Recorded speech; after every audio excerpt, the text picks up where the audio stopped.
ओम अज्ञानतिमिरान्धस्य ज्ञानाञ्जनशलाकया चक्षुरुन्मिलितं येन तस्मै श्रीगुरुवे नमः। श्रीचैतन्यमनोभीष्टं स्थापितं येन भूतले स्वयं रूपकदा मह्यं ददाति स्वपदान्तिकं। वन्देऽहं श्रीगुरुं श्रीयुतपदकमलं श्रीगुरून् वैष्णवांश्च। श्रीरूपं साग्रजातं सहगण रघुनाथान्वितं तं सजीवं साद्वैतं सावधूतं परिजनसहितं कृष्णचैतन्यदेवं श्रीराधाकृष्णपादान् सहगण ललिता श्रीविशाखान्वितंश्च। नमो विष्णुपादाय कृष्णपृष्ठाय भूतले श्रीमते भक्तिवेदांत स्वामिनिति नामिने। नमस्ते सारस्वती देवे गौरवाणी प्रचारिणे निर्विशेष शून्यवादी पाश्चात्य देशतारिणे। श्री कृष्ण चैतन्य प्रभु नित्यानंद श्री अद्वैत गदाधर शिवासादि गौर भक्तवृंद। हरे कृष्ण कृष्ण कृष्ण हरे हरे, हरे राम राम राम हरे हरे। हरे कृष्ण। तो भगवान रामचंद्र और खर के बीच का युद्ध प्रारंभ हो चुका है और कल हमने यहाँ पे एंड किया था कि खर और उनकी सेना ने बहुत सारे तीर भगवान राम के ऊपर फेंके और भगवान राम ने सारे तीरों को काट दिया। कुछ कुछ तीर उनके शरीर में आके लगे जिससे कि भगवान राम के शरीर में थोड़े से घाव दिखाई देने लगे और उसके बाद भगवान राम ने फिर वास्तविक युद्ध करना प्रारंभ किया। भगवान राम ने अपने धनुष को लिया टाइटली और अपना आक्रमण प्रारंभ किया। इतने सारे तीर उन्होंने छोड़े, सारे के सारे तीर एक से बढ़ के एक भयंकर। ऐसा लग रहा था कि उनका जो धनुष है वो हमेशा वो चंद्रमा के आकार में झुका हुआ दिखाई दे रहा था। हमेशा लगातार तीर चल रहे थे और हर तीर से कोई ना कोई मर रहा था। हजारों सिर जो थे वो कुछ ही मिनटों के अंदर वहाँ पे बिछ गए। हर जगह खून दिखाई दे रहा था। हाथी, शेर, चीते, घोड़े सब ज़मीन पे गिरने लगे और बहुत सारे राक्षस उनके अंदर मर रहे थे और भगवान राम की मिसाइल से बहुत सारे रथ भी हवा में उड़ गए, ब्लास्ट होके हवा में उड़ गए। और कुछ कुछ राक्षस जो थे वो रोने लगे, इतना ज़्यादा डर गए। और कुछ एक छुपे हुए थे कि भगवान राम के तीर उनको नहीं लग जाएं। इस प्रकार से कुछ दर्द में थे, कुछ भाग रहे थे वहाँ से कि तीर उनके पास में नहीं आए। तो देखते ही देखते खर की पूरी सेना एकदम ऐसा लगा कि जैसे कुछ समझ में नहीं आ रहा था कि सेना है कि क्या है। हर सेकंड पास होते थे वो ज़्यादा से ज़्यादा लाशें गिरती जाती थी। कोई भी समझ नहीं पा रहा था कि कब भगवान राम तीर उठाते हैं और कब उसकी प्रत्यंचा चढ़ाते हैं और कब तीर निशाने की तरफ छोड़ते हैं और कब तीर से व्यक्ति मर जाता है। ऐसा लग रहा था कि भगवान राम पूरा तांडव नृत्य जैसा कर रहे हैं उस तीर के साथ। और भगवान राम के तीर में एक घंटी लगी हुई थी। वो घंटी बजती थी जब 100 लोगों को मार देते थे। तो अभी वो घंटी लगातार बज रही थी। दैट मीन्स हर सेकंड वो 100 हंड्रेड्स ऑफ पीपल को मार रहे थे लगातार। ऐसा करते करते 40 आधे घंटे के अंदर उन्होंने सेना ऑलमोस्ट कंप्लीट कर दी, ख़त्म कर दी। और तीर भी इस प्रकार से आ रहे थे, इतनी सारी अलग अलग दिशाओं से आ रहे थे कि समझ में नहीं आ रहा था कि कोई एक व्यक्ति तीर चला रहा है कि बहुत सारे लोग तीर चला रहे हैं। क्योंकि भगवान राम के तीरों की विशेषता थी। भगवान राम के तीर इस तरह से भी थे कि हो सकता भगवान सामने खड़े हों परंतु तीर बगल से आए। भगवान तीर चलाते थे फिर तीर घूम के दूसरी जगह से आके भी अटैक करता था। तो सामने से भी तीर आ रहे थे, पीछे से भी आ रहे थे, अगल बगल सब जगह से तीर आ रहे थे। तो लोगों को समझने का मौका नहीं मिल रहा था कि अकेले एक व्यक्ति युद्ध कर रहा है कि पूरी की पूरी सेना है, उनके चारों तरफ वो सेना से ढके हुए हैं। लोगों को इस प्रकार से लग रहा था। कुछ तीर बहुत वियर्ड तरीके से आते थे जो कि टेक्निकली पॉसिबल नहीं है। कुछ तीर ज़मीन से नीचे आते थे और एक जब व्यक्ति के रथ के पास आते थे तो एक तीर ज़मीन से ऊपर आके उस व्यक्ति के गले को काट के आकाश में चला जाता था। तो भगवान राम के तीर अनोखे थे, जादुई तीर के समान थे।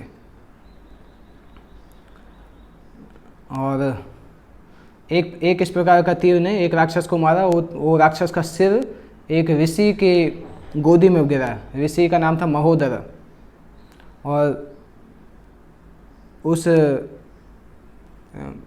कटे हुए सिर में से कुछ जो हड्डी थी वो हड्डी ऋषि के मांस में लग गई और ऋषि को खून निकलने लगा। तो ऋषि ने पहले तो देखा तो उनको गुस्सा आया कि किसने इसको मारा। परंतु जब उन्होंने देखा कि ये तीर तो ये जो सिर था ये तो राक्षस का था, तो उनको समझ में आया कि भगवान राम ने राक्षसों का वध करना चालू कर दिया है।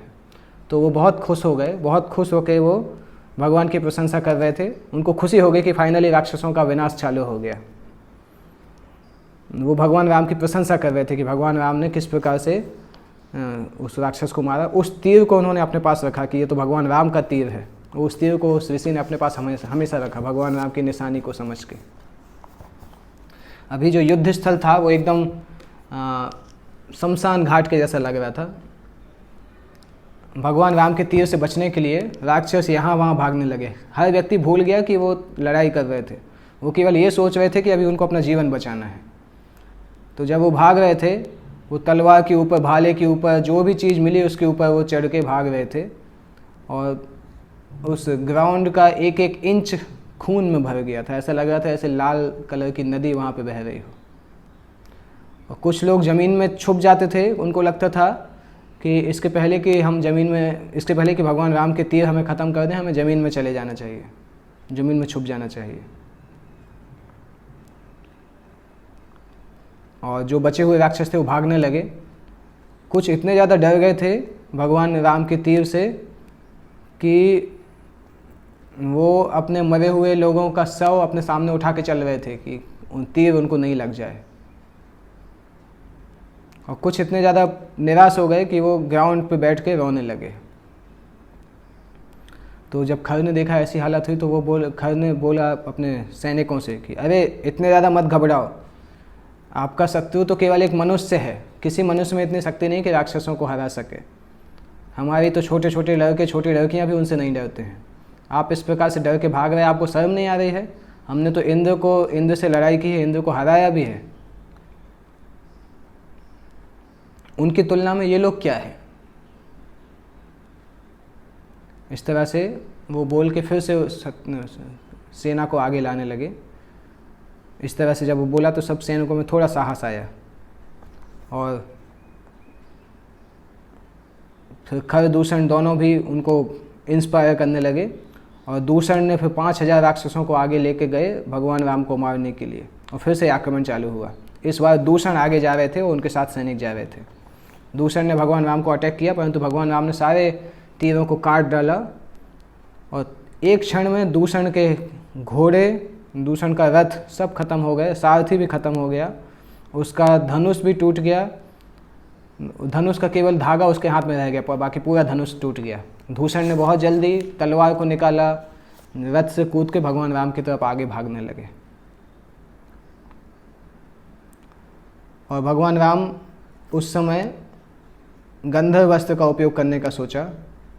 वो गंधर्व अस्त्र सूरज की तरफ गए और एकदम चमकते हुए, हर तरफ चमक रहा था इंद्रधनुष के समय। बहुत ऊंचाई तक जाने के बाद वो धनुष वापस मुड़ के आया और उसमें से जिलियंस ऑफ फायर, बहुत सारे तीर उसमें से निकले, हजारों तीर उसमें से निकले। और सारे के सारे राक्षस, 5000 राक्षस जो थे वो उसी एक तीर से ख़त्म हो गए। दैट मीन्स भगवान ने गंधर्व अस्त्र चलाया आकाश में, फिर वो आकाश से आया जब अस्त्र लौट के तो 5000 तीरों में बदल गया। और 5000 तीरों ने 5000 राक्षसों को एक साथ ख़त्म कर दिया। जब दूषण ने इस प्रकार से देखा कि ऐसा हुआ तो दूषण थोड़ा घबरा गया और तुरंत वो भगवान राम को मारने के लिए आए। भगवान राम ने दो तीर अपने धनुष पे चढ़ाए और दोनों को छोड़ा। और ये दोनों के दोनों तीर उसकी भुजाओं में लगे। और भुजाओं से चूँकि वो एक हथियार पकड़े हुआ था, वो हथियार उसके हाथ से छूट गया और उसके ही एक मिनिस्टर के ऊपर गिरा, वो मिनिस्टर मर गया। और उन दोनों तीरों ने उसके हाथों को भी काट दिया और साथ साथ हाथ को काट के उसके बॉडी में भी घुस गए और दूषण ज़मीन पे गिरा और मर गया। जब इस प्रकार से दूषण की मृत्यु को देखा, चीफ कमांडर की मृत्यु को देखा, तो उनके जो 3 और कमांडर थे, महाकापाल, स्थूलाक्ष और प्रमाथी, ये तीनों आए त्रिशूल लेके, भाला लेके और कुल्हाड़ी लेके। दूषण शब्द का मतलब होता है बैड क्वालिटीज़। भूषण मतलब अच्छी क्वालिटी, दूषण मतलब खराब क्वालिटीज़। तो दूषण को भगवान ने ख़त्म कर दिया। ये दूषण को ख़त्म करके भगवान ने ये डिनोट किया कि किस प्रकार से बुरे गुणों को अपने में से निकाल देना चाहिए। क्योंकि बुरे गुण बहुत डेंजरस हो जाते हैं जब वो हमें टाइटली अपने अंदर पकड़ लेते हैं। तो दूषण के दोनों भुजाओं को भगवान ने ख़त्म कर दिया। इससे भगवान ने ये सिखाया कि इसके पहले कि बुरी आदतें या बुरे क्वालिटीज़ हमें पकड़ लें, हमें उनको ख़त्म कर देना चाहिए। इसके बाद ये 3 राक्षस आते हैं भगवान राम की तरफ, 3 अलग अलग दिशाओं से आ रहे हैं मारने के लिए। भगवान राम ने तीनों को आते हुए देखा और तुरंत उन्होंने सोचा, फनी तरीके से सोचा कि ये 3 गेस्ट उनके आश्रम में आ रहे हैं, उनके घर में आ रहे हैं। तो उन्होंने सोचा कि इन तीनों को गेस्ट को अच्छा वेलकम देना चाहिए, बहुत अच्छी हॉस्पिटलिटी देनी चाहिए। और युद्ध में वेलकम करने का एक ही तरीका है, धनुष और बाण, वेपन, हथियार जो हैं वही युद्ध में वेलकम करने का तरीका है। तो भगवान ने एक हथियार चलाया जिससे महाकापाल का सिर धड़ से अलग हो गया। दूसरा हथियार चलाया जिससे प्रमाथी की छाती में छेद हो गया और छाती पूरी ख़त्म हो गई, शरीर गिर गया। और 2 और हथियार चलाए जिससे स्थूलाक्ष की आँखों के अंदर घुसे और उसके सिर से निकल गए और तीनों की मृत्यु हो गई। जब इस प्रकार से खर ने देखा कि सब के सब मर गए तो खर ने बोला, अभी मेरे रथ को आगे ले चलो, इसने तो सबको ख़त्म कर दिया। और जैसे ही उसके घोड़े आगे जा रहे थे तो घोड़े डर रहे थे इस तरह से सिम्टम देख के। भगवान राम ने इस प्रकार से वहाँ पे नरसंहार किया था कि घोड़े आगे बढ़ने में डर रहे थे। जब खर आगे जा रहा था तो खर के आगे एक राक्षस आया, त्रिशरा ने खर से बोला कि हे मेरे मालिक, मुझे अपनी सेवा का मौका दीजिए। आप क्यों इस राम को मारने के लिए जा रहे हैं? मुझे मौका दीजिए, मैं अभी इस मानव को मार डालूँगा। मैं उसकी मृत्यु को मैं उसको मार डालूँगा। अगर मैंने उसको मार दिया तब आप जनस्थान शांति से चले जाइएगा, परंतु अगर मैं मर गया तो आप इससे फाइट करने के लिए जा सकते हैं। तो खर ने त्रिशरा से बोला, ठीक है, इसको मार के आओ। और त्रिशरा ने भगवान के ऊपर अटैक प्रारंभ किया। त्रिशरा ने भगवान को हजारों तीर लगाना चालू किया। भगवान राम ने सभी तीरों से अपने आप को बचा लिया। और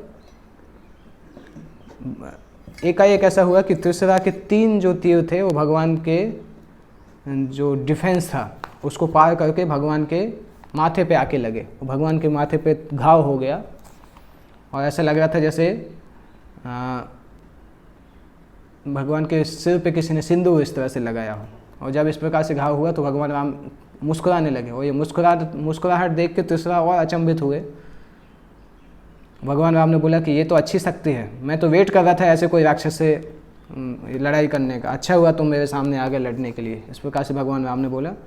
और उन्होंने बोला, तुम्हारे तीर एक्चुअली मुझे फूल के जैसे लगे, उससे मुझे कुछ ज़्यादा चोट नहीं लगी। अभी मैं आपको एक एडवाइस दूंगा कि अगले समय कोई ज़्यादा नुकीली चीज़ लेके आना, इस प्रकार के तीर लेके मत आना, अगर अगले समय तक आप बचे रहे तब। फिर ऐसा बोल के भगवान राम ने 14 तीर त्रिशरा के ऊपर चलाए। 14 में से 11 तीरों ने उसके घोड़ों को मार दिया, उसके रथ को ख़त्म कर दिया। और जब त्रिशरा नीचे गिर रहा था, रथ के टूटने के बाद ज़मीन पे नीचे गिर रहे थे, तो 3 तीर थे। उन तीरों का नाम था रुक्म पंख अस्त्र। इन तीर ने त्रिशरा के 3 सिरों को काट दिया और शरीर ज़मीन पे गिरा और तीनों के तीनों सिर भी अलग अलग दिशा में ज़मीन पे गिर गए। जब खर ने इस प्रकार से देखा त्रिशरा की मृत्यु, तो खर भी आगे आते हैं। खर की आंखों से आंसू आने लगते हैं। केवल 48 केवल 1 घंटे के अंदर भगवान ने उसके सारे बड़े बड़े कमांडर, जनरल, 13-14 हज़ार सैनिकों सबको ख़त्म कर दिया। और अभी त्रिशरा को भी ख़त्म कर दिया, दूषण को भी ख़त्म कर दिया। तो खर को आंखों से आंसू आने लगे और तुरंत वो गुस्से में राम की तरफ गए। उसके 25 रथ में 25 घोड़े थे और भगवान राम तब भी शांति से खड़े हुए हैं। कितनी सारी डेड बॉडी वहाँ पे डली हुई हैं ज़मीन में, और खर जो है उनको पार करते हुए भगवान राम की तरफ आ रहे हैं। भगवान और खर ने बहुत सारे तीर राम के ऊपर चलाए। कुछ तीर ने उनके धनुष में चोट की और भगवान राम का जो आर्मर था उनको बचाने के लिए उसको भी विनाश किया। और भगवान राम के शरीर में भी कुछ तीर जाके लगे। जब भगवान राम को इस प्रकार से तीर लगे तो राम को गुस्सा आई और जिस प्रकार से खर अभी खुशी मना रहे थे, उन्होंने थोड़ा सा भगवान राम को इस प्रकार से अटैक किया। उतनी देर में भगवान राम ने अपनी आंखें बंद की और अगस्त्य मुनि ने उनको एक धनुष दिया था, वो धनुष उन्होंने स्वीकार किया। और उस धनुष को जब उन्होंने लिया तो धनुष की से जो लाइट निकल रही थी, उस लाइट से पूरा जनस्थान जो था वो चमकने लगा। भगवान राम ने उस धनुष को उठाया, अपने माथे पे लगाया और एक प्रार्थना की, और उसमें उन्होंने खर की तरफ वो देख रहे थे गुस्से में। कुछ समय बाद खर जो थे वो अपने, जब भगवान राम ने तीर चलाया तो खर जो थे उनका पूरा रथ सब खत्म हो गया और खर घुटने के बड़े ज़मीन पे गिरे। भगवान राम के मिसाइल के अटैक से उनका रथ सब कुछ खत्म हो गया था। और फिर भगवान ने बोला, खर अभी तुम अगर अपने आप को बचा सकते हो तो बचा लो। खर का मतलब होता है गधा। भगवान राम ने बोला कि तुम्हारी बुद्धि गधे के समान है, इसलिए सही है तुम्हारा नाम खर होना चाहिए। तुम्हारा नाम दूषण, तुम्हारे भाई का नाम जो दूषण था, दूषण का मतलब होता है बुरे गुण, तो तुम्हारे अंदर कोई बुद्धि नहीं हो, तुम्हारे भाई के अंदर सारे के सारे बुरे गुण थे, इसलिए तुम दोनों को अभी मरना ठीक है। तुम्हारा भाई ऑलरेडी मर गया, अभी तुम्हारा टर्न आने वाला है। और संसार को देखना चाहिए ऐसे पापों का क्या हास्य होता है जो कि दूसरे की प्रॉपर्टी को हथियाते हैं और लोगों को मारते हैं। जिस प्रकार से कोई वृक्ष जिसकी जड़ें सड़ चुकी हैं वो वृक्ष खत्म हो जाएगा, उसी तरीके से तुम राक्षसों का वध अभी चालू हो गया है, और अभी मैं एक एक करके इस संसार से सारे राक्षसों को ख़त्म कर दूंगा। मुझे राजा भरत ने आदेश दिया है कि इस जंगल को राक्षसों से मुक्त करने के लिए, तो इसलिए मैं उनके आदेश को पूरा करने के लिए आज तुम्हें ख़त्म कर दूंगा। ऐसा बोल के जब खर को गुस्सा आई तो खर ने एक बहुत गदा उनकी तरफ फेंका, परंतु खर को समझ में ही नहीं आया कि गदा कब ख़त्म हो गया।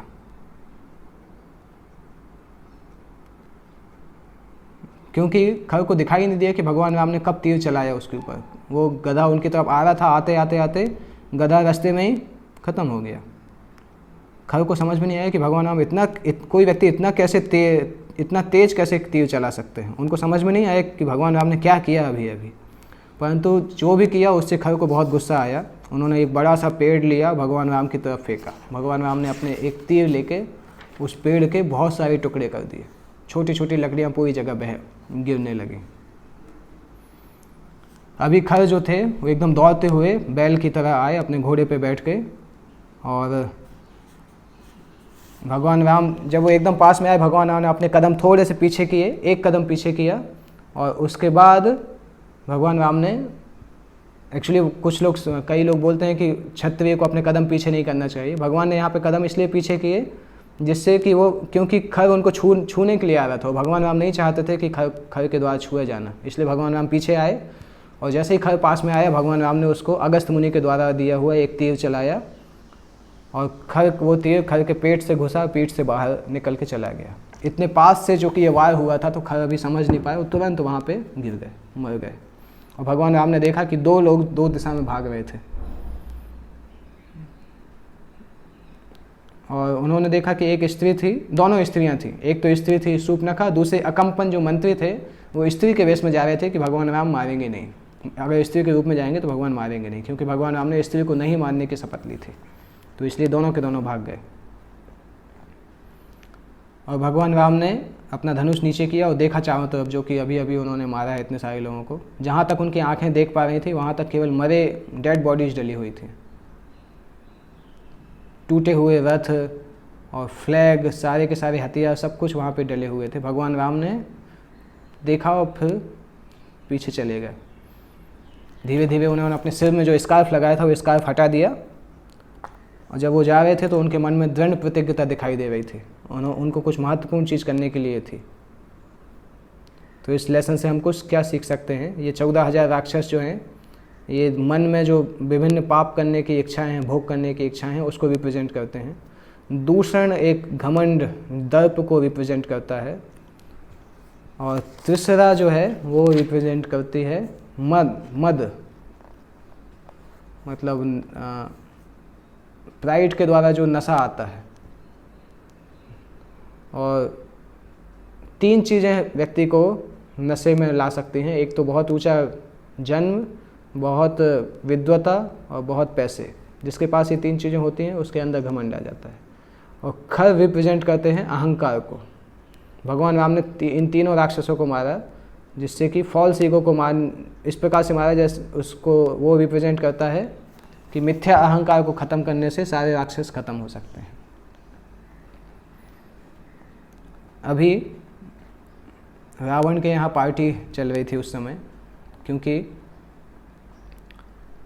रात के समय रावण के यहाँ पार्टी होती थी। और जब पार्टी के बीच में अकम्पन एकदम से आके औरत के रूप में वहाँ पे आते हैं, और जब अकम्पन को लोग देखते हैं तो हंसने लगते हैं। रावण भी हंसने लगे थे, परंतु अकम्पन की जब हालत देखते हैं, डरा हुआ देखते हैं, उसके कपड़े के ऊपर ब्लड खून देखते हैं, तो रावण पूछते हैं क्या हुआ। जब रावण पूछते हैं तो अकम्पन बोलना चालू करते हैं कि सब कुछ ख़त्म हो गया, अभी हम हिस्ट्री बन चुके हैं, केवल समय दूर है, लंका भी ख़त्म हो जाएगी, अभी हम सब ख़त्म हो चुके हैं। और फिर जब रावण ने और ज़्यादा पूछा तो अकम्पन ने बोला कि राक्षस की जो चौकी थी, जनस्थान, जो कि लंका के लिए एक किले के समान था, वो ख़त्म हो गया है। और लोग पूछने लगे कि कैसे, किसने, कब किया ऐसा। खर दूषण त्रिसरा के होते हुए, खर दूषण त्रिसरा और 14,000 राक्षसों के होते हुए कौन ऐसा कर सकता है।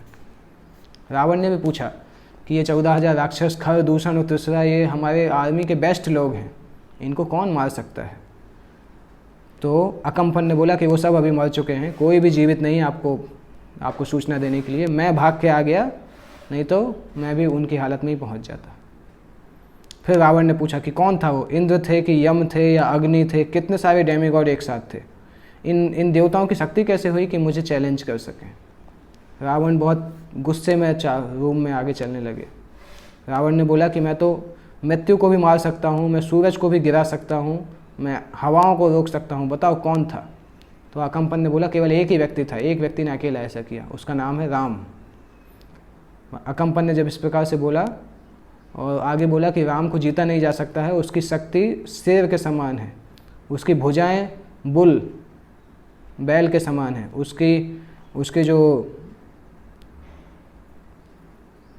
उसके कंधे बैल के समान है, उसकी भुजाएं अजगर के समान हैं, और उसकी थाई जो है वो हाथी के समान है, उसका चेहरा एकदम चमकता है सूर्य के समान, उसकी आवाज़ बहुत शक्तिशाली है, और जब वो लड़ाई करते हैं तो लड़ाई में उसके आगे कोई नहीं टिक सकता है। उसने आपके लोगों को 1 घंटे के अंदर 14,000 राक्षसों सबको मार डाला एक साथ, एक भी व्यक्ति नहीं बचा। मुझे पता है कि उसका एक शक्तिशाली भाई भी है जो कि उसके जैसे शक्तिशाली है, परंतु वो तो युद्ध में था ही नहीं, केवल राम ने सबको हरा दिया। जब रावण ने किसी दूसरे व्यक्ति की इतनी प्रशंसा सुनी तो उसने एक अपने पास इतना ज़्यादा गुस्सा आया कि उसने अपने पास में खड़े एक मिनिस्टर को मारने लगा, और वो मिनिस्टर बेहोश हो गया। फिर रावण ने बोला कि अभी अभी मैं जाऊंगा जनस्थान और उस राम को मार डालूंगा। अकम्पन ने बोला नहीं, ऐसा मत करो, मैं आपसे प्रार्थना करता हूँ, आप हमारे मास्टर हैं, आपके बिना लंका नहीं जीवित रहेगी, इसलिए ध्यान से सुनिए। इसके पहले कि आप कोई डिसीजन लें, ध्यान से सुनिए। राम को एक सामान्य व्यक्ति मत समझिए। खर ने भी मेरी बात नहीं सुनी और खर मर गया। कृपया ध्यान से सुनिए जो मैं बोलना चाहता हूँ, नहीं तो क्योंकि मैं अपनी एडवाइस को बताऊंगा जो कि आपको खुश करेगी और आपको प्रसन्नता प्रदान करेगी। अकम्पन ने बोलना चालू किया कि राम जो है वो नदी को रोक सकते हैं, राम स्टार्स और प्लैनेट, सूरज और तारों को भी नीचे ला सकते हैं, वो धरती अगर अपने पथ से गिर जाए तो उसको वापस ला सकते हैं, सारे समुद्रों को सुखा सकते हैं, हर वस्तु को विनाश कर सकते हैं, फिर से बना सकते हैं, और उसको कभी मारा नहीं जा सकता है, आपके द्वारा भी नहीं, राक्षसों के द्वारा भी नहीं, देवताओं के द्वारा भी नहीं। उनको मारने का कोई सामान्य तरीका नहीं है, परंतु उसको मारने का एक स्पेशल तरीका है। जब इस प्रकार से अकम्पन ने बोला तो रावण ने मुड़ के देखा, अकम्पन के चेहरे में एक मुस्कान थी। रावण ने पूछा कि क्या है, ऐसा क्या तरीका है जिससे उसको मारा जा सकता है।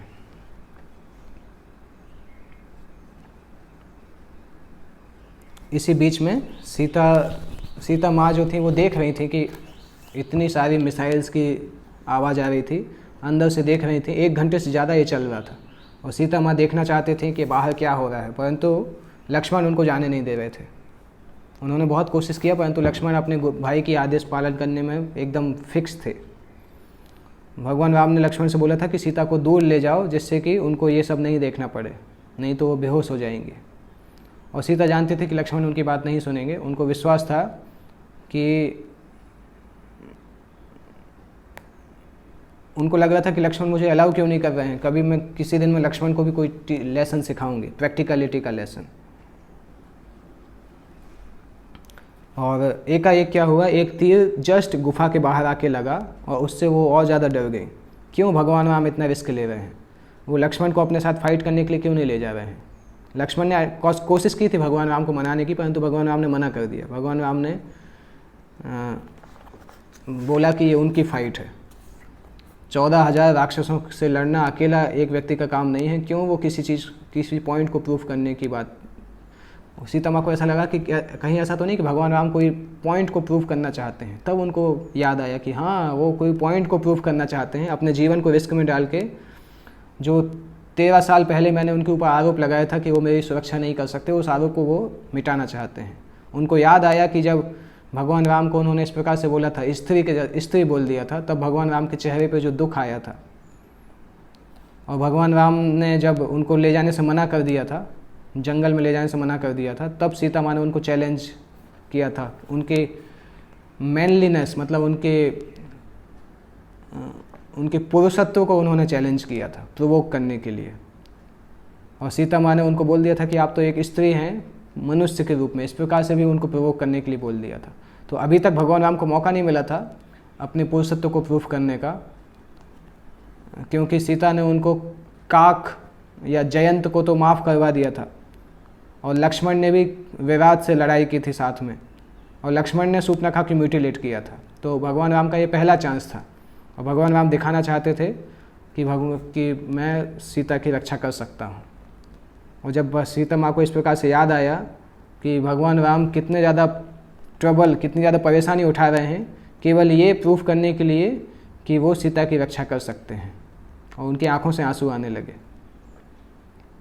और जब इस प्रकार का विचार वो कर रही थी, उसी समय एक इतना ज़ोर से वहाँ पे एक्सप्लोजन हुआ कि वो एकदम उछल गई, और उनको जानना था कि बाहर क्या चल रहा है। तो जैसे वो बाहर गई, उन्होंने देखा लक्ष्मण उनके पास आ रहे हैं, और लक्ष्मण ने बोला कि माँ वो जीत गई, 14,000 राक्षस मर चुके हैं, केवल उनका लीडर बचा हुआ है, कुछ देर में वो भी ख़त्म हो जाएंगे। तो देखिए आप अपने पति भगवान राम की शक्ति को देखिए। और लक्ष्मण ने फिर सीता माँ को बोला कि अभी आप बाहर आ सकती हैं। और सीता माँ ने बाहर आके राम को देखा कि जब उस समय खर जो थे वो राम के ऊपर पेड़ फेंक के मारा था, और भगवान राम ने उस पेड़ के टुकड़े कर दिए थे। तब सीता माँ ने देखा कि जब पेड़ के इतने सारे टुकड़े हुए, इतने सारी छोटी छोटी लकड़ियाँ उसमें से निकल के आई कि सीता का मुंह खुला रह गया। उन्होंने सोचा कि अगर एक तीर से इतना कुछ हो सकता है, तो ये दोनों के दोनों भाई हर दिन इतना समय क्यों लगाते हैं लकड़ियों को काट के लाने के लिए? एक तीर चलाएंगे तो पेड़ टूट जाएंगे। परंतु वो समझ गई, स्माइल करने लगी कि कभी भी दिव्य अस्त्रों को अपने खुद के लिए उपयोग नहीं किया जाना चाहिए, संसार की रक्षा के लिए उपयोग किया जाना चाहिए। इसलिए उनके पति और उनके देवर कभी भी इन अस्त्रों को ऐसे सामान्य उपयोग नहीं करते हैं। वो हर दिन स्ट्रगल करते हैं और आइडियल स्टैंडर्ड सेट करते हैं कि किस प्रकार से दिव्य वस्तुओं का उपयोग केवल मानवता की सेवा के लिए होना चाहिए, स्वयं के लिए नहीं होना चाहिए। और उन्होंने फिर देखा कि खर भगवान राम की तरफ आ रहे थे। उन्होंने देखा कि भगवान राम के पास इतना सफिशिएंट समय नहीं है कि वो तीर को निकाल सकें, परंतु तभी उन्होंने देखा भगवान राम पीछे गए, उन्होंने जगह बनाई और फिर अपने तीर को खर की तरफ मार दिया और खर की मृत्यु हो गई।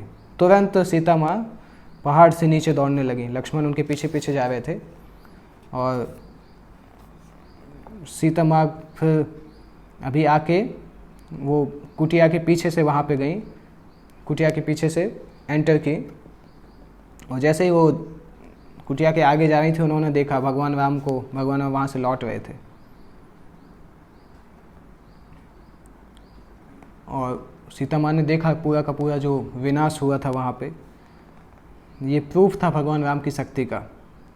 और इससे ज़्यादा सीता माँ को ये प्रूफ था कि भगवान राम उनको प्रोटेक्ट करने के लिए कितना ज़्यादा स्ट्रगल कर सकते हैं, हर परिस्थिति में उनको प्रोटेक्ट करना चाहते हैं, भले ही उनको अपने जीवन को रिस्क देना पड़े।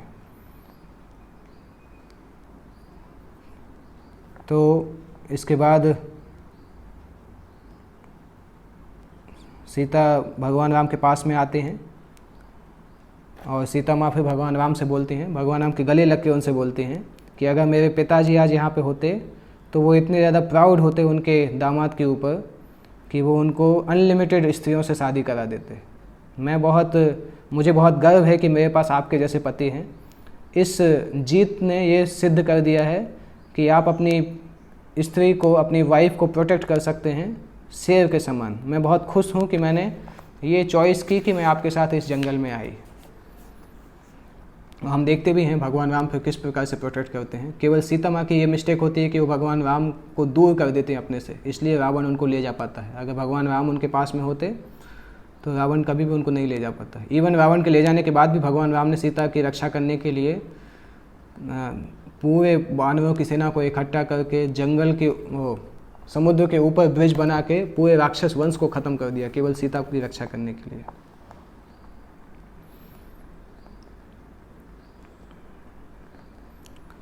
पर आज ये बहुत बड़ा कार्य हुआ था। राक्षसों के शरीर में एक चाकू के से आघात हुआ था। भगवान राम जानते थे कि कुछ ना कुछ अभी होने वाला होगा, कुछ ना कुछ गलत होगा।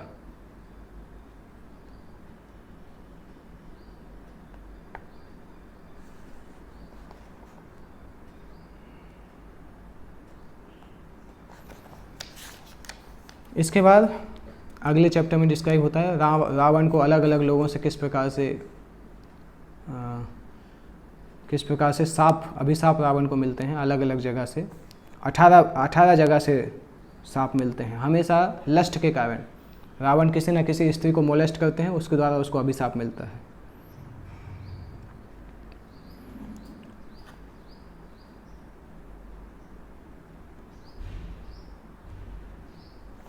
और रावण इस बारे में सोच रहे थे। रावण की एक्चुअली इच्छा थी संसार में सबसे सुंदर स्त्री को ढूंढना, पूरे ब्रह्मांड में सबसे सुंदर स्त्री को ढूंढना। उनको लगता था कि कहीं ना कहीं कोई ना कोई कोने में कोई ऐसी स्त्री हो जिसकी सुंदरता का कोई जोड़ नहीं है, जो सबसे ज़्यादा सुंदर है, जिससे सुंदर कोई भी नहीं पूरे संसार में। रावण को इस प्रकार से फीलिंग थी। हर स्त्री को जिसको उसने उठाया और अपने साथ लेके आया, वो सभी बहुत सुंदर लगती थी, ऑलमोस्ट बहुत सुंदर लगती थी, परंतु उनको लगता था कि कुछ ना कुछ मिस है। संसार में कोई ना कोई ऐसी स्त्री है जो कि संसार में सबसे सुंदर हो।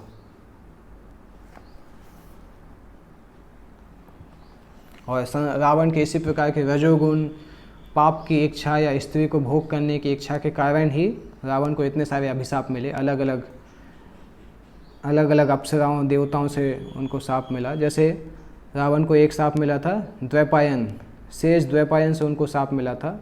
ये शाप था कि कोई मनुष्य और वानर मिलके तुम्हें मार डालेंगे, तुम्हारा जीवन मनुष्य वानरों के द्वारा ख़त्म होगा। और ये शाप उन्होंने दिया था उनकी बहन, एक स्त्री जो थी जिसको मोलेस्ट किया था, जिसके साथ रावण ने बलात्कार किया था, उसके भाई द्वैपायन ऋषि ने ये शाप दिया था कि मनुष्य और बंदर मिलके तुम्हें ख़त्म करेंगे, तुम मर जाओगे। इसी तरह से ऋतुवर्मन नाम से एक ऋषि थे जिन्होंने रावण को शाप दिया था अपने कमंडल से जल लेके, क्योंकि उनकी वाइफ मदन मंजरी जो कि बहुत सुंदर थी, उसके साथ भी रावण ने मोलेस्ट किया था उनको। तो ऋतुवर्मन ऋषि ने रावण को शाप दिया था। इसके बाद रावण ने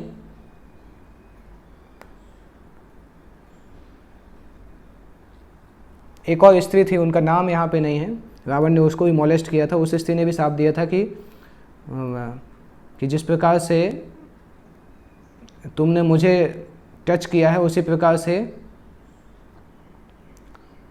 तुम्हारी डेड बॉडी के बाद तुम्हारी स्त्री की भी दुर्गति होगी। इस प्रकार से उन्होंने शाप दिया था। इसके बाद अग्निदेव की वाइफ स्वाहा, रावण ने स्वाहा को किडनैप किया था जब वो अपने पति के साथ आई थी एक यज्ञ में। रावण ने एक यज्ञ किया था, उसमें अग्निदेव आए थे अपनी पत्नी के साथ, स्वाहा के साथ, और उस समय रावण ने स्वाहा को किडनैप कर लिया था। तब अग्निदेव ने उनको शाप दिया था कि बंदर तुम्हारी वाइफ को तुम्हारी प्रेजेंस में ह्यूमिलिएट करेंगे। इस प्रकार से उन्होंने शाप दिया था। साथ साथ और भी चीज़ें रावण को याद आ रही थी, सारे के सारे शाप रावण को याद आ रहे थे। और इसके बाद बृहस्पति, देवताओं के गुरु, वो उनका याद आया। उनकी पुत्री सुलेखा, जब रावण स्वर्ग में आक्रमण किए थे तो सुलेखा वहाँ पे छुप रही थी और रावण ने उनको मोलेस्ट किया था। तब बृहस्पति ने शाप दिया था कि भगवान राम के तीर से रावण की मृत्यु होगी। इसी तरह से अत्रि मुनि अनुसूया के बाल से पकड़ के रावण ने उसको घसीटा था, तब अत्रि मुनि ने शाप दिया था कि तुम्हारी पत्नी को भी इसी प्रकार से वानरों के द्वारा घसीटा जाएगा। और इसके बाद ब्रह्मा जी सामने आके बोलते हैं, और ब्रह्मा जी ने भी उनको शाप दिया था, क्योंकि ब्रह्मा की पुत्री थी पुंजिका देवी। ब्रह्मा जी ने शाप दिया था कि जिस दिन तुम आज के बाद जिस दिन तुम किसी स्त्री को उसकी इच्छा के बिना मोलेस्ट करने की प्रयास करोगे, छुए और मोलेस्ट करने का प्रयास करोगे, उस दिन तुम्हारी सारी शक्ति खत्म हो जाएंगी, तुम्हारे सारे के सारे सिर अपने आप विनाश हो जाएंगे और तुम्हारी मृत्यु हो जाएगी। तो उस दिन के बाद से ब्रह्मा ने जब ये शाप दिया था, उसके बाद से रावण ने किसी भी स्त्री को जबरदस्ती बलात्कार नहीं किया, मोलेस्ट नहीं किया, इस शाप के कारण। और इनमें सबसे ज़्यादा डेंजरस रावण को दो लगती थी, वेदवती और रंभा। वेदवती वो जो थी जिनको रावण ने मोलेस्ट किया था, वो भगवान विष्णु को अपने पति के जैसा पाना चाहती थी। रावण ने मोलेस्ट नहीं किया था, केवल स्पर्श किया था। वेदवती ने अपना शरीर त्याग दिया था, वो बोला था कि मैं आके तुम्हारे विनाश का कारण बनूंगी। और रंभा के जो पति नल कुबेर थे, उन्होंने भी ये शाप दिया था कि अगली बार अगर तुम किसी स्त्री को उसकी इच्छा के बिना मोलेस्ट करने की कोशिश करोगे तो तुम मृत्यु को प्राप्त हो जाओगे। इस प्रकार से ये दो शाप थे। टोटल 18 इस प्रकार से शाप रावण को दिए गए थे। जब इतने सारे ये सारे चीज़ें रावण को याद आई तो रावण को भी डर लगा, और ये सारे विजन देख के उनको थोड़ा डर लग रहा था। वो तुरंत वहाँ पे गए मंदोदरी के पास, अपनी वाइफ, उनकी वाइफ की चीफ वाइफ थी। तो रावण मंदोदरी को बहुत प्रेम करते थे, सोचते थे संसार में केवल एक ही स्त्री है जिसको पाने के लिए रावण ने प्रयास किया बहुत ज़्यादा, और केवल एक ही स्त्री है जो कि रावण जिससे अभी तक आकर्षक है। क्योंकि इस बार उनको याद आया मंदोदरी की हिस्ट्री, जब रावण जो थे वो शंकर जी को प्रसन्न करने का प्रयास कर रहे थे। उन्होंने एक इंस्ट्रूमेंट बनाया था, उसको अपनी नर्व्स के द्वारा उसको बजा रहे थे। तो जब शंकर जी प्रकट हुए तो शंकर जी ने बोला कि तुम क्यों अपने आप को इतना परेशान कर रहे हो, बताओ क्या चाहिए। तो रावण ने मुस्कुराते हुए, बेशर्मी से मुस्कुराते हुए बोला कि मैं आपके आत्मलिंग चाहता हूँ, आपका एक विग्रह, लिंग स्वरूप, और ये स्त्री चाहता हूँ जो मैंने कैलाश में आपके साथ देखा है, उसको मैं अपनी पत्नी बनाना चाहता हूँ। पार्वती को बहुत अचरज हुआ, गुस्सा आया कि उन्होंने कैसे ये चीज़ मांग ली, और शंकर जी ने भी बोला कि ठीक है ले जाओ।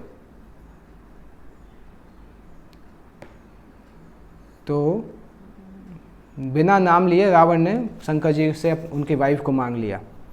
पार्वती ने भगवान विष्णु से प्रार्थना की, भगवान विष्णु ने तुरंत एक स्त्री को बनाया। वो स्त्री भगवान विष्णु के शरीर में जो चंदन लगाते हैं उस चंदन से बनाई गई थी। और पार्वती ने देखा कि वो स्त्री एकदम उनके जैसी लगती थी, और उसका स्त्री का नाम था मंदोदरी। भगवान विष्णु ने वो मंदोदरी मय दानव को दे दी थी पाताल लोक में। और पार्वती रावण के साथ गई। रावण उनको आत्मलिंग को एक हाथ में लिए थे, पार्वती को दूसरे कंधे पे लिए थे। तो सामने से भगवान विष्णु ब्राह्मण के जैसे आते हैं, और पार्वती को देख के वो थोड़े हंसने लगते हैं। वो पूछते हैं कि शंकर जी ने आपको भी ठग लिया? अभी तो 55 लोगों को अभी तक ठग चुके हैं वो। तो रावण बोलते हैं क्या, शंकर जी ने कैसे ठगा? तो ये ब्राह्मण ने बोला कि शंकर जी जिस स्त्री को आप अपने साथ लेके जा रहे हैं वो एक्चुअली पार्वती नहीं है, ये तो पार्वती की परछाई हैं। वास्तविक पार्वती को तो पाताल लोक में भेज दिया गया है, उसका नाम मंदोदरी है, और वो मय दानव की पुत्री है। बहुत सारे लोग शंकर जी के पास आए, शंकर जी इस प्रकार से ही धोखा देते हैं। तो जब रावण को पता चला कि ये तो ओरिजिनल पार्वती नहीं है, रावण ने तुरंत उसको ज़मीन पर रख के चले गए। उनको डुप्लीकेट नहीं चाहिए थे। जब वो दूर जा रहे थे आत्मलिंग को लेके, तब उनकी आंखों में गुस्सा था कि शंकर जी को उन्होंने पूजा की, परंतु शंकर जी ने उनको धोखा दिया। तो अभी हम देखते हैं व्यक्ति अगर चीट करना चाहता है वो खुद भी चीट हो जाता है। To the degree a cheater is confident of cheating, to that degree he is also fearful of being cheated. Ravan Shankar ji को चीट करना चाहते थे, विष्णु जी ने रावण को चीट कर लिया। तो ऐसे ऐसे जब वो जा रहे थे, आगे जाके उनको लगा कि अभी वो वास्तविक पार्वती को प्राप्त करेंगे। और जैसे जैसे वो जा रहे थे एकाएक उनको यूरिन पास करने की बहुत ज़्यादा प्रेशर आया। वो सोच रहे थे कि अभी आत्मलिंग को अगर नीचे रखा गया तो फिर उठा नहीं पाएंगे तो वो किसी को ढूंढ ही रहे थे। उसी समय एक दूसरे ब्राह्मण आए वहाँ पे। उन्होंने बोला कि रावण तुम्हें क्या आवश्यकता है? तो रावण ने बोला आप इसको थोड़ा पकड़िए, मैं आता हूँ कुछ देर में। और ब्राह्मण ने बोला हाँ ठीक है, मैं पकड़ता हूँ। जब रावण कुछ समय बाद निकले तो उन्होंने देखा लिंग ज़मीन पर रखा था, पर अभी कुछ हो नहीं सकता था क्योंकि ब्राह्मण भी गायब था और आत्मलिंग भी वहीं ज़मीन पर रखा हुआ था।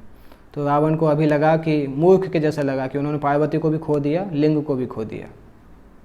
परंतु उन्होंने सोचा कि आत्मलिंग तो उनके पास से चला गया, परंतु पार्वती को तो वो प्राप्त कर लेंगे मंदोदरी के रूप में। इस प्रकार से रावण सोच के खुश हो गए। पाताल लोक में जाते हैं। मयदानव उनको जब सम्मान से बिठाते हैं, रावण तुरंत उनकी बेटी का हाथ उनसे मांगते हैं। और मयदानव ने बताया कि वो अपनी बेटी को बहुत कल्चर्ड फैमिली में जन्म लेना चाहते हैं। तब रावण ने बोला कि मैं तो उसके लिए सूटेबल हूँ क्योंकि मैं सबसे पावरफुल ब्राह्मण विश्ववा का पुत्र हूँ जो कि ब्रह्मा के डिसेंडेंट हैं। मैं पुलस्त गोत्र से आता हूँ, आपको और क्या आवश्यकता है? तो मयदानव ने तुरंत पार्वती का विवाह रावण से कर दिया। और रावण ने जब एक बार मंदोदरी को देखा तो उनको विश्वास हो गया कि यही पार्वती है। मंदोदरी इतनी ज़्यादा सुंदर थी और एकदम उनका शरीर स्वर्ण के समान था, इतने अच्छे से ड्रेस करते थे, उनका कलर इतना अच्छा था कि रावण को समझ में आया कि इतनी सुंदर ब्यूटी उन्होंने कहीं नहीं देखी है।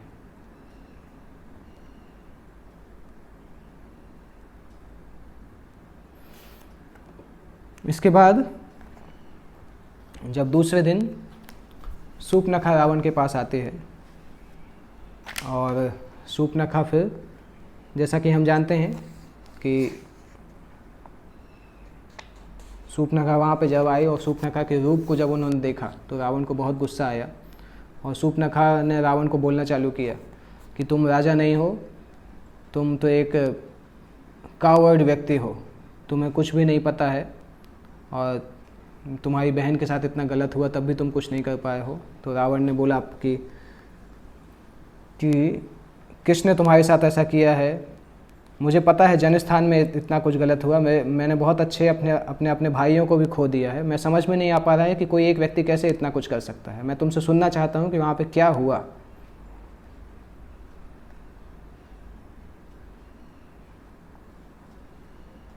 और सूर्पनखा को पता था कि रावण की क्या वीकनेस है। सूर्पनखा ने सोचा कि अगर रावण को मुझे अपना बदला पूरा कराना है तो रावण के इस वीकनेस को जगाना होगा। रावण के अंदर बहुत ज़्यादा काम भावना थी। तो सूर्पनखा ने बताना चालू किया कि उन दोनों भाइयों के पास एक स्त्री है जो कि इस क्रिएशन में सबसे सुंदर है। अभी तक तुमने कभी ऐसी सुंदर स्त्री को नहीं देखा होगा क्योंकि ब्रह्मांड में कोई ऐसी स्त्री है ही नहीं। और मैं तो केवल इसलिए वहाँ पे गई थी कि मैं उस स्त्री को आपके लिए ला सकूँ। ऐसी अप्सरा, गंधर्व, यक्षी, किन्नरी किसी को मैंने नहीं देखा इतना ज़्यादा सुंदर। उस स्त्री का नाम सीता है। और ये अमेजिंग चीज़ है, राम से जब वो सीता के बारे में बात करती है तो सीता माँ को वो बहुत कुरूप बोलती हैं, परंतु रावण से जब वो सीता के बारे में बात कर रही है तो सीता को बहुत सुंदर बोल रही हैं। इसको बोलते हैं पॉलिटिक्स। सूर्पनखा जो है वो इस तरह से पॉलिटिक्स करके रावण के अंदर लस्ट को जगा रही हैं। और फिर बोलती हैं कोई भी ऐसा व्यक्ति जो कि इस स्त्री को अपनी बाहों में लेगा वो अपने आप को इंद्र से भी ज़्यादा सौभाग्यशाली समझेगा। मेरे ओपिनियन में तो केवल आपके अलावा इस संसार में उस स्त्री का कोई आइडियल मैच नहीं है। मैं तो ये भी बोलूँगी कि अगर आप उसको एक बार देख लेंगे तो आप समझ जाएंगे कि आपने कभी और इतनी सुंदर स्त्री को देखा ही नहीं है। आपकी कोई रानियाँ, मंदोदरी भी सीता के समान सुंदर नहीं है। मैं वहाँ पे गई थी केवल उसको आपके लिए लेके आने के लिए, परंतु देखो मेरे साथ क्या हुआ, उन दोनों भाइयों ने मेरे साथ क्या किया।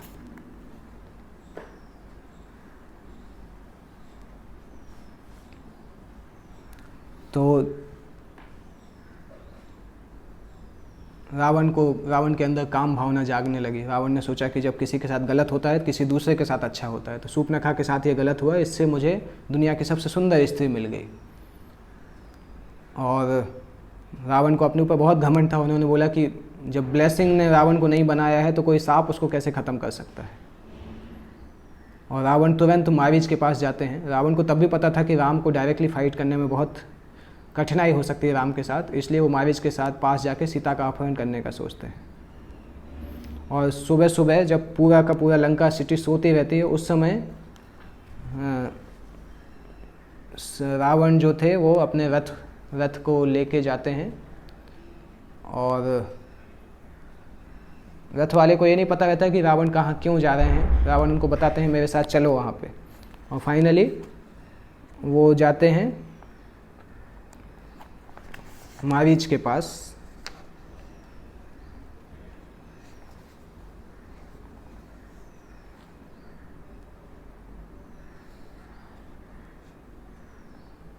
इसके बीच में कुछ कुछ और भी स्टोरीज आती हैं, बट हम डायरेक्टली वहाँ पे जाएंगे कि रावण जो है वो मारीच से मिलते हैं। मारीच उस समय सैफरन ड्रेस में एक सन्यासी के समान वहाँ पे निवास करते हैं, और मारीच रावण के चाचा रहते हैं। जब रावण वहाँ पे जाते हैं तो मारीच से पूछते हैं कि आपको क्या हुआ है, आपने सैफरन ड्रेस क्यों धारण कर लिया, एक राक्षस क्यों सन्यासी बन गया, ऐसा मैंने कभी सुना नहीं। उन्होंने सुना था कि उनके चाचा जो हैं वो सन्यासी बन गए, परंतु किसी ने उनको समझाया नहीं था, और उनको भी फुर्सत नहीं थी इसके बारे में पता करने की। तो मारीच ने जब देखा कि लंका के राजा उनके पास आए हैं पर्सनली, तो मारीच एकदम आश्चर्यचकित हुए, उनको रिसीव किया उन्होंने, और फिर पूछा कि आप क्यों आए हैं। और भगवान रावण ने जो बताया कि एक सामान्य व्यक्ति ने जनस्थान को ख़त्म कर दिया है। यद्यपि वो अपने पिता के द्वारा राज्य से निकाले जा चुके हैं, परंतु वो मेरे राज्य में आके हम लोगों का विनाश कर रहे हैं। इस प्रकार से रावण ने बताया, और जब उन्होंने नाम पूछा तो रावण ने बताया उसका नाम है राम। मैं तुम्हारी हेल्प चाहता हूँ कि उस व्यक्ति को मैं नीचा दिखाऊंगा, उसकी पत्नी का अपहरण करके सीता का मैं अपहरण कर लूँगा। आप राम को अपने लोभ में लो और मैं सीता को पकड़ लूँगा। जिस प्रकार से राहु चंद्रमा को पकड़ता, उसी प्रकार से मैं सीता को किडनैप कर लूँगा। रावण ने इस प्रकार मारीच को एक्सप्लेन किया कि आपकी हेल्प से मेरे लिए कोई भी चीज़ इम्पॉसिबल नहीं होगी। तो मारीच को अभी बहुत आश्चर्य हुआ। आश्चर्य मतलब मारीच को बहुत डर भी लगा कि उनका भतीजा क्या बोल रहा था। वो विश्वास नहीं कर पाए कि जिस कारण से उन्होंने संसार को छोड़ के सन्यासी ड्रेस लिया था, फिर से वही कारण उनके सामने आया है। तो मारीच ने फिर पूछा, अरे रावण, क्या किसका नाम लिया तुमने? राम का नाम सुनकर ही मुझे डर लगता था। और तुरंत उसको एकदम भागने लगा, वो दूर भाग के चलने लगा। उसकी आंखों में गुस्सा आया और रावण से बोला कि कौन सा ऐसा मूर्ख है जो तुम्हें इस तरह से एडवाइज कर रहा है, जो तुम्हें ऐसा बोल रहा है सीता का अपहरण करने का। वो तुम्हारा मित्र नहीं है, वो तुम्हारा शत्रु है। वो तुमसे बोल रहा है कि तुम एक बहुत ज़्यादा वेनमस, बहुत ज़्यादा जहरीले सांप के मुंह के अंदर जाके अपने हाथ को उसमें रखो। ऐसा व्यक्ति जो है तुम्हें उसको अपना शत्रु मानना चाहिए। राम जो है वो नरसिंह हैं और पूरे राक्षसों के जाति को ख़त्म करना चाहते हैं। अभी उस सिंह को जगाओ मत, नहीं तो तुम्हारा सब कुछ ख़त्म हो जाएगा। उसके जो तीर हैं, वो तीर उसके बहुत शक्तिशाली हैं, उनकी तलवारें बहुत शक्तिशाली हैं। अगर आप लंबा जीवन चाहते हो तो मैं सजेस्ट करूंगा कि अपना प्लान भूल जाओ, जाके लंका में शांति से रहो, जितनी तुम्हारी पत्नियां हैं उनके साथ रहो। ये बहुत आसानी से ऐसे लोग मिल जाते हैं जो अच्छा चीज़ बताते हैं, परंतु जो वास्तविक चीज़ बताते हैं वो बहुत कम लोग मिलते हैं। रावण तुम्हें जो ये लोग एडवाइस दे रहे हैं, ये सब तुम्हें मारना चाहते हैं। ये तुम्हारे वेल विशर नहीं हैं। अगर तुम भगवान राम के एंगर गुस्से को जगाओगे तो ये श्योर है कि लंका ख़त्म हो जाएगी। अभी मैं जब सोच रहा हूँ तो मुझे लग रहा है कि सीता का जन्म हुआ था तुम्हारे विनाश के लिए। जिस प्रकार से सूरज को उसकी किरणों से अलग नहीं किया जा सकता, उसी तरह से राम को सीता से अलग नहीं किया जा सकता। सीता की शक्ति, सीता की शुद्धता उसकी शक्ति है। मैं रिकमेंड करता हूँ कि तुम राम के आगे पीछे मत जाओ। अगर तुम राम के साथ इंटरफियर करोगे तो तुम्हारी मृत्यु हो जाएगी। मैं तुम्हें राम के बारे में बताना चाहता हूँ। राम धर्म का प्रतीक हैं। उनके पिता ने उनको राज्य से नहीं निकाला है जैसा तुम सोचते हो। उन्होंने राज्य को छोड़ दिया है ये प्रूफ करने के लिए कि उनके पिता का सत्य बचा रहे। तो मानव समाज में राम का व्यवहार हमेशा धर्म का प्रतीक होता है। देवता लोग भी भगवान राम के व्यवहार को पालन करना चाहते हैं। जिस प्रकार से मानव समाज देवताओं को पालन करता है, उसी तरह से देवता लोग राम को पालन करते हैं। और राम सेल्फिश नहीं है, वो तो धर्म को जानने वाले हैं। और रावण तुमने बहुत सफिशिएंट अभिशाप सांप को लिया है। क्या तुम्हें याद है महर्षि मुद्गल जो स्वस्तिक पोस्चर में बैठे हुए थे, तुम उनके पास गए थे और योगानंद को तुमने चंद्रहास से काट दिया था, उनके योगानंद को, योग दंड को। उन्होंने शपथ ली थी कि तुम्हारी तलवार उस समय इनअफेक्टिव हो जाएगी जब तुम राम के साथ युद्ध करोगे। इसी तरह से जब आपने वशिष्ठ मुनि को पकड़ लिया था तब उन्होंने शाप दिया था कि सूर्य वंश का एक व्यक्ति आएगा, वो तुम्हें ख़त्म कर देगा। अष्टावक्र मुनि, दत्तात्रेय मुनि, मांडव्य ऋषि, जब उन्होंने भी तुम्हें शाप दिया था कि सूर्यवंश रघुवंश के एक व्यक्ति तुम्हें आके मारेंगे, और आपको 18 शाप और मिले हुए हैं। तो ये सब आपको ध्यान रखना चाहिए।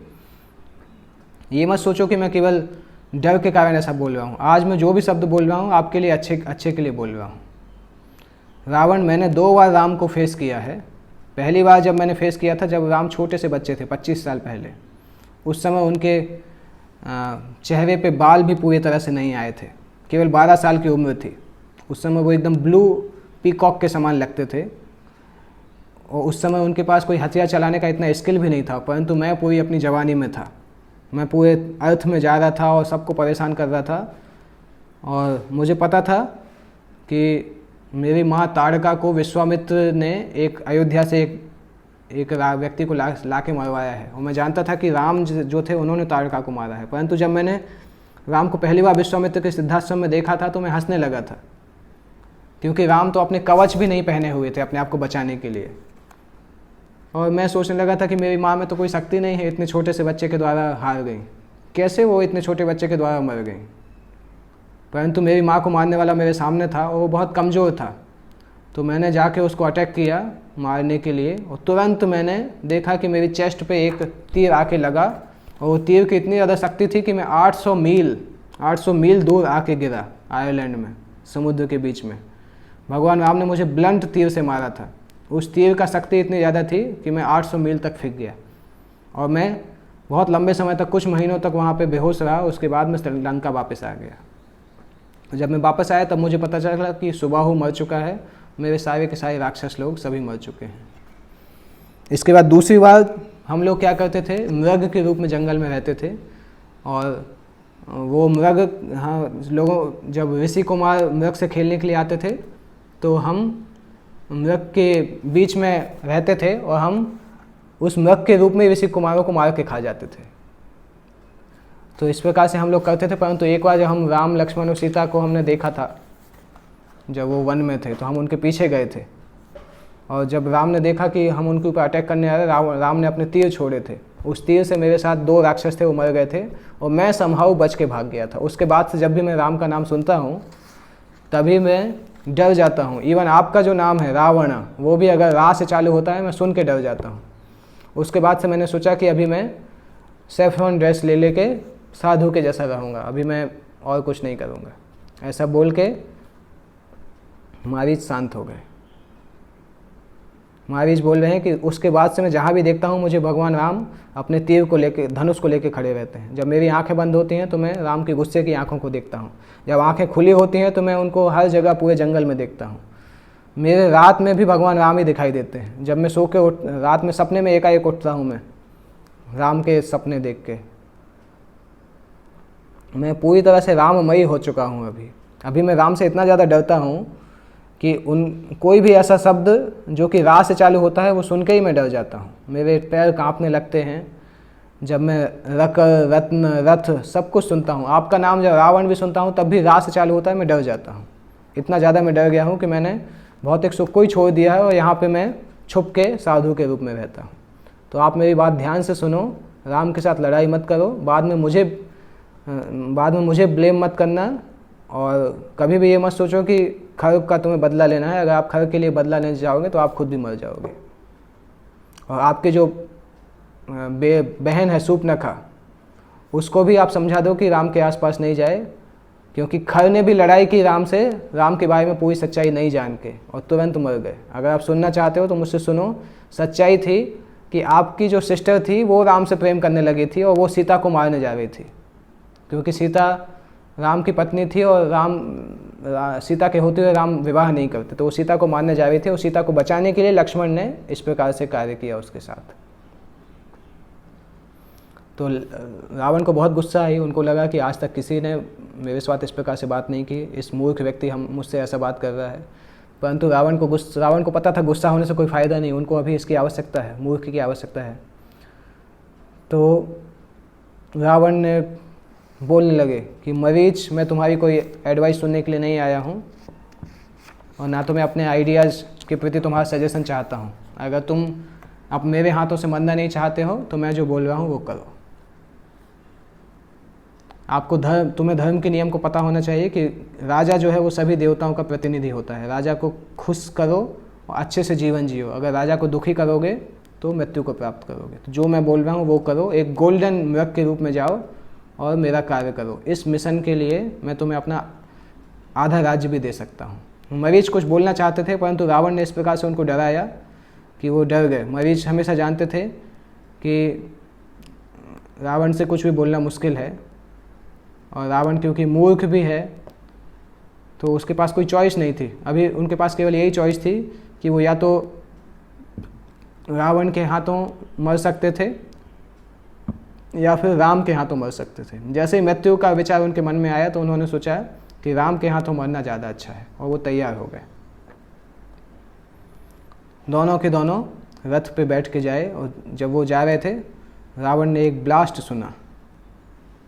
उन्होंने देखा कि मारीच की झोपड़ी ख़त्म हो गई है। मारीच ने अपनी झोपड़ी को ख़त्म कर दिया था, और मारीच के चेहरे पे एक दृढ़ प्रतिज्ञता आ गई थी, जो प्रतिज्ञता उसके चेहरे पे होती है जो मरने वाला होता है। तो ये दोनों मिलके अभी राम के सामने जाने के लिए तैयार हैं।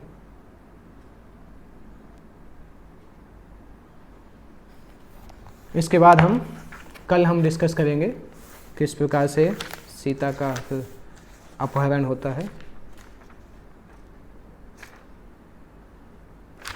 और उसके बाद हम आगे डिस्कस करेंगे। जगत गुरु श्रील प्रभुपाद की जय।